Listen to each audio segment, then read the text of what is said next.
CBSE class 10 math का chapter है quadratic equation. यहाँ पे मैंने एनसीईआरटी बुक में से चैप्टर 4 एक्सरसाइज 4.3 का क्वेश्चन लिया है, क्वेश्चन नंबर 5। तो क्वेश्चन को पहले पढ़ते हैं। Is it possible to design a rectangular park of perimeter 80 metre and area 400 metre square? If so find its length and breadth. ठीक है, तो यहाँ पे क्या बोला गया है कि हमें ये चेक करना है कि इस तरह का कुछ पॉसिबल है क्या कि हम कोई एक रेक्टेंगुलर पार्क इस तरह से बनाएं जिस पार्क का पेरीमीटर होता है 80 मीटर और उसका एरिया होता है 400 मीटर स्क्वायर। ये पॉसिबल है या नहीं? अगर है तो फिर बोला है कि लेंथ और ब्रेथ निकालो। तो ये छोटा वाला पार्ट ब्रेथ है और ये लंबाई वाला जो है वो लेंथ है।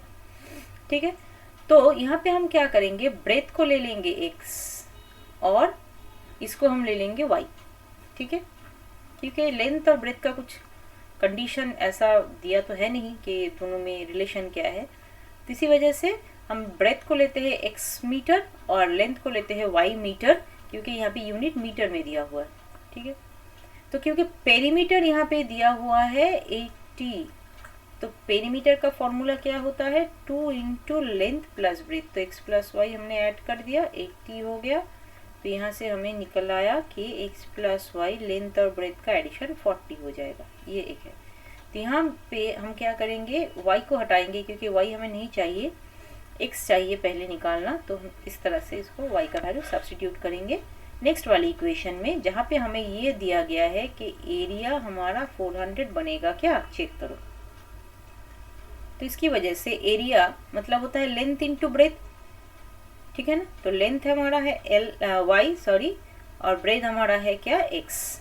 दोनों का प्रोडक्ट ही होना चाहिए एरिया। तो अब y की जगह पे हम ये सब्स्टिट्यूट करेंगे ना y का वैल्यू, क्योंकि क्वाड्रेटिक इक्वेशन में दो वेरिएबल तो हम रख नहीं सकते x और y, तो इसको सब्स्टिट्यूट कर दिया y को x से। ठीक है, तो ये अभी देखो मल्टीप्लाई करने से ही यहाँ पे ये क्वाड्रेटिक इक्वेशन बन रहा है। ठीक है, सिमिलरली देखो फिर से एक्स स्क्वायर का जो पार्ट है वहाँ पे माइनस आया है, तो इसको हम क्या करेंगे, नेक्स्ट लाइन में -1 से बोथ साइड को मल्टीप्लाई करेंगे। तो -1 से मल्टीप्लाई करोगे तो ये प्लस हो जाएगा, जिसको हम आगे लिखेंगे। फिर ये माइनस हो जाएगा, ऑर्डर में लिखेंगे यहाँ पे एक्स स्क्वायर फिर एक्स, और फिर ये वाला पार्ट जो है वो भी प्लस हो जाएगा। तो प्लस 400 इक्वल टू 0। अब ये क्वाड्रेटिक बना। अब इसको हम सॉल्व करेंगे।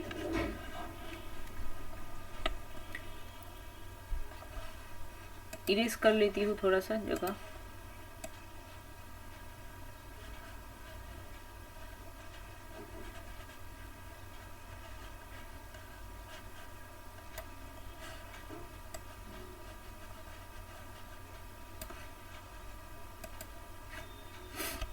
अच्छा, तो यहाँ पे मैं ये वाला पार्ट लिख के रखती हूँ जहाँ पे हमारा y आया था 40 - 6, क्योंकि ये ज़रूरी है। अब ये जो क्वाड्रेटिक इक्वेशन आया है, फाइनल इक्वेशन हमारा क्या आया फिर x square minus 40x plus 400 equal to 0। फिर इससे हमें क्या करना है, x का वैल्यू आ रहा है या नहीं वो चेक करना है। तो इसको भी मैं थोड़ा सा इरेज कर देती हूँ, ये भी हमें नहीं चाहिए अभी फ़िलहाल।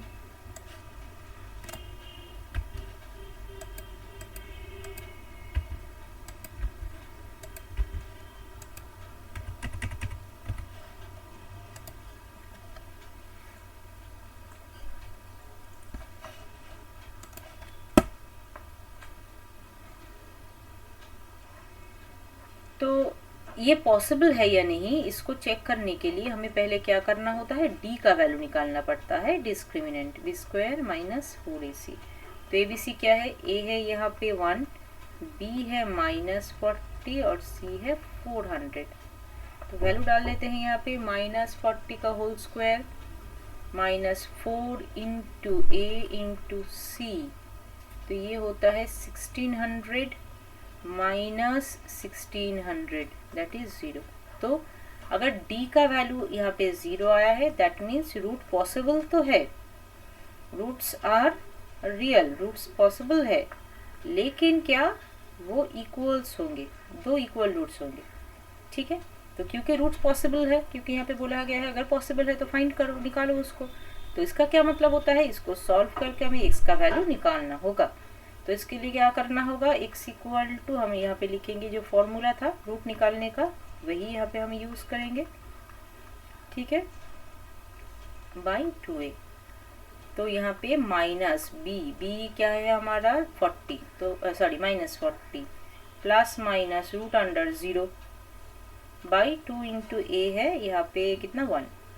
तो ये बाकी ये वाला पार्ट मैं नहीं लिख रही हूँ अभी। माइनस माइनस प्लस 40, एक होगा 40 प्लस 0 बाई 2, एक होगा 40 माइनस 0 बाई 2। तो प्लस 0 माइनस 0 करने से सेम ही होता है, इसलिए मैंने यहाँ पे नहीं लिखा। तो x का वैल्यू कितना आया 2, सेम वैल्यू आया 20। तो x हमने क्या लिया था हमारे डायग्राम में, ये वाला जो ऐसे हम डायग्राम बनाए थे वहाँ पे x हमने लिया था ब्रेथ, ठीक है ना। और लेंथ को हमने क्या लिया था, लेंथ को हमने y लिया था, ठीक है। तो अगर ब्रेथ को हमने x लिया था, x हमारा यहाँ पे कितना आया है 20, ठीक है। तो x 20 मतलब ब्रेथ यहाँ पे ये जो रेक्टेंगल है इसका ब्रेथ है 20, और लेंथ जो है, लेंथ विच इज़ y क्या लिखा था हम लोगों ने 40 माइनस 6। तो यहाँ पे हमारा हो जाएगा 40 माइनस 6 का वैल्यू है 20, तो 20। तो लेंथ भी यहाँ पर हमारा है 20 और ब्रेथ भी आया है 20। और ये पॉसिबल तो हम लोग ने पहले ही लिख दिया, रूट्स आर रियल है, रियल है मतलब ही रूट पॉसिबल है। और रूट यहाँ पे रूट एक्चुअली कौन सा था, रूट था लेंथ और ब्रेथ का जो वैल्यू था वो। तो यहाँ पे ये वाला जो रेक्टेंगुलर पार्ट हमें बनाना है इट इज़ पॉसिबल, क्योंकि यहाँ पे डी का वैल्यू नेगेटिव नहीं आया है। अगर डी नेगेटिव आता तो नहीं होता, डी का वैल्यू कुछ भी आए लेकिन पॉसिबल, मतलब अगर 0 या फिर उससे ज़्यादा हो तो वो बन सकता है, 0 से कम हुआ तो नहीं बनेगा।